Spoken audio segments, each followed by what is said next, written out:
Hi, Mystery Recap here.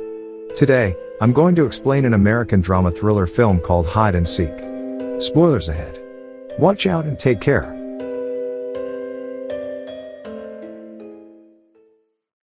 Allison Calloway and her 9-year-old daughter, Emily Calloway, are playing in a park together. Allison's husband and psychologist, Dr. David Calloway, is there too. He watches them play. At night, Allison and Emily play a game of hide and seek. After which Allison tucks Emily to bed. Allison seems to be worried about something. David asks her about it, but she dismisses it. Allison then goes to take a bath. However, around 2 a.m, David wakes up to see Allison still not in bed. He goes to check the bathroom, where he is terrified to see Allison sitting on a bloodied tub. She had committed suicide by cutting her wrist. Emily stands in the doorway as she watches David hugging Allison's body and crying. Cut to a few days later, Emily is in a children's hospital and seems depressed. David talks to his colleague and good friend, Dr. Catherine Carson, and decides that it would be best if he and Emily move to the countryside for some time. Catherine is close to Emily as well. She hugs Emily and wishes her goodbye, and they leave. Emily brings her cat with her to the new place. David and Emily are finally at their new home. It lies in an area surrounded by woods and is very quiet. They are welcomed by a sheriff and the owner of the house. As they are looking around, Emily disappears. They find her near the woods staring at something. That night, Emily doesn't eat anything and insists on sleeping early. David tries to cheer her up, but the girl is traumatized by her mother's death. He then gives her a diary to write down her feelings, after which Emily wishes her favorite doll named Alex goodnight before going to sleep. The following day, David is unboxing his belongings in his study room, when Emily goes into the woods following a butterfly. In the end, she sees a cave. By the time David starts looking for her, she is back. But her favorite toy doll, Alex, is not. Shortly, he and Emily leave to run some errands. As David is pumping gas into his vehicle, he sees a woman playing with a little girl. Thinking that the little girl could become friends with Emily, he introduces himself to them. The woman's name is Elizabeth Young. She seems to have charmed David. He invites them to come over someday. That night, while tucking Emily to sleep, David asks her about her doll, Alex. To which she says that she doesn't like her anymore. She tells him that she has replaced Alex with her new friend named Charlie. When David questions her further about Charlie, she says that he doesn't like being talked about. David calls Catherine to tell her about the incident. They both agree that Charlie is an imaginary friend Emily has created to cope with her trauma. The following day, David finds Alex in the bin with her face distorted. Later at dinner, David tries to talk to her about Charlie. At that time, she tells him that Charlie is a lot of fun like her mommy used to be. That night, he gets another nightmare. He has been getting the same nightmare of the New Year's Eve party that occurred the night before Allison's death. The nightmare wakes him up exactly at the time he did when Allison died. He hears a noise, and goes to check in the bathroom to see the words "You let her die." The bathtub is filled, and Emily's crayon lay around. He turns around and sees Emily behind him. But when asked about it, Emily insists it was Charlie who did it.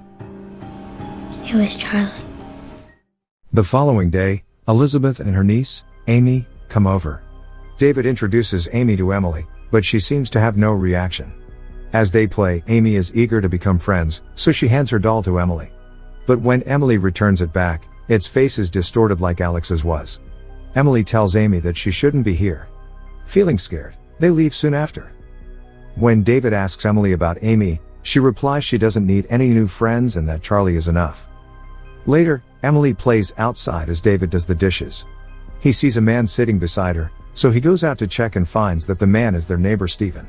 They have an awkward conversation after which David warns Emily not to talk to strangers. Cut to that night, David hears Emily laugh, but when he goes to check on her, she is alone. He asks if Charlie is here, but Emily says that he just left through the window. David tries to talk to her about Charlie. But Emily reveals that Charlie doesn't like David. David writes all of this in his journal after putting her to bed. Later, we see Emily play hide and seek with Charlie. She goes out of her room and look around the house to look for him. She finds a door behind a closet. It leads to a basement downstairs. She walks there, still looking for him, then suddenly the lights go off, and she screams in fear. David quickly comes to get her. She tells him that Charlie was hiding in the dark. The following day, Elizabeth comes over for dinner. Emily doesn't seem to like her. Elizabeth tries to have a conversation with Emily and gives her some books to read. However, Emily acts hostile towards her and drops all the books to the floor. Seeing this, David demands her to go to her room. Soon, Elizabeth leaves. That night, David again wakes up exactly at 2:06. There is a noise coming from the bathroom. He goes in to check and sees the words, "Now look what you've done." The bathtub is full of dirty water. As David goes in to drain it, he feels something inside. It is the dead body of the cat that lived with them. Furious, David goes to Emily's room, but Emily again insists that it was Charlie. Charlie did it. He then cleans up the mess in the bathroom. The following day, Emily shows David pictures she has drawn of Charlie and her mother. David tries to tell her that Charlie is not real, but Emily keeps on yelling his name. Charlie, Charlie, Charlie. That day, Catherine visits them. Catherine is David's good friend who is very close to Emily. Emily is very excited to meet her. She suggests David to bring Emily back to New York. He tells her that he will consider it. After she is gone, David goes to Emily's room and sees that she has drawn pictures of her mother killing herself in the diary he had given her. Elizabeth comes over again that day, but David doesn't hear her knocking, so she comes in and goes into Emily's room. She has come to make amends with Emily, but Emily tells her that she is playing hide and seek with Charlie, and points at the closet. As Elizabeth opens the closet, she is attacked by someone and falls down the windows. After a few hours, a sheriff comes over to ask about Elizabeth. The sheriff informs David that he had found Elizabeth's car crashed down the road, and her niece told him that she had come here. But David knows nothing about the incident. The sheriff then asks Emily about her, but she lies and tells him that she hasn't seen her. After he is gone, David senses something wrong. He sees the window broken. Emily is crying hysterically. She shows him the time. It is exactly 2:06 again. David rushes to the bathroom to see some words written on the shower curtain. "Can you see now?" He opens it and is terrified to see a dead Elizabeth lying in the tub. He rushes back to a crying Emily, but she still insists that it was Charlie. She says she cannot tell David anything about him. Then, David locks her in the room and rushes out. Shortly after, we see someone open the door for her. Emily then calls Catherine to tell her she doesn't want to play with Charlie anymore. David, on the other hand, decides to get rid of Elizabeth's body. But when he goes into the bathroom, the body is already gone. Emily says that Charlie just left with it. This has gone too far. David is now furious and is determined to find out who Charlie really is. He runs outside to search for him. Suddenly, his neighbor Stephen appears behind him, and demands to see Emily because he has heard noises from their house. David attacks him assuming that this whole time, he is Charlie. He rushes back to his home and locks the doors. He tells him to stay away from his daughter. Emily hugs him in fear and begs not to make her see Charlie again. David then walks into his study room, where he is surprised to see that none of the boxes have been opened since they moved here. Even the journals are blank. He is in shock because he has been in the study writing his journal several times after the move. Suddenly, everything comes back to him. We see that the person Emily met at the cave that day was David. He realizes that he has dissociative identity disorder, and Charlie is not imaginary at all. Charlie is David himself. Whenever Charlie would emerge, David would be in his study. He also finally recalls the New Year's Eve party the night before his wife's death. He had caught Allison making out with another guest. Charlie was created as a way to express David's rage so that he could murder his wife, something the docile David was too decent to do. Emily knew the entire time about her father's split personality but did not tell him, because she was unsure which personality murdered her mother until Charlie killed Elizabeth. Every time Charlie comes out, David doesn't remember anything. When David comes to realize this, Charlie's personality completely takes over him. He tells Emily that Daddy is gone. Luckily, the neighbor has called the sheriff, who comes to check on David. He finds Emily in her room when the lights go off. The sheriff goes downstairs to check. However, he is killed by Charlie. Charlie senses that Emily doesn't like him anymore. He starts a game of hide and seek and starts to count. Emily rushes to her room.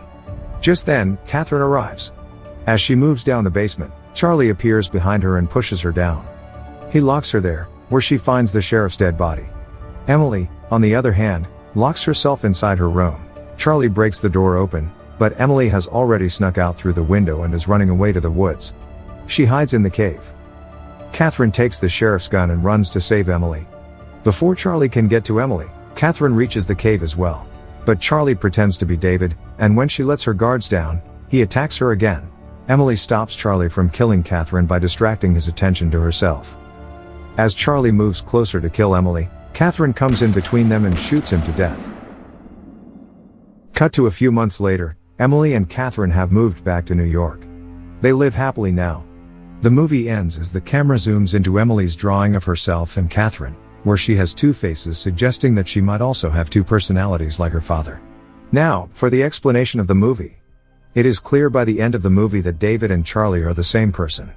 David has a mental disorder called dissociative identity disorder, which is ironic because David himself is a psychiatrist. When Charlie murdered Allison that night, David was unknown to any of this. Even when they moved houses, Charlie did not go away. Every time Charlie arrives, David is seen in his study room writing or listening to music. But he had never even unboxed his belongings in that room. Even his notebook is empty.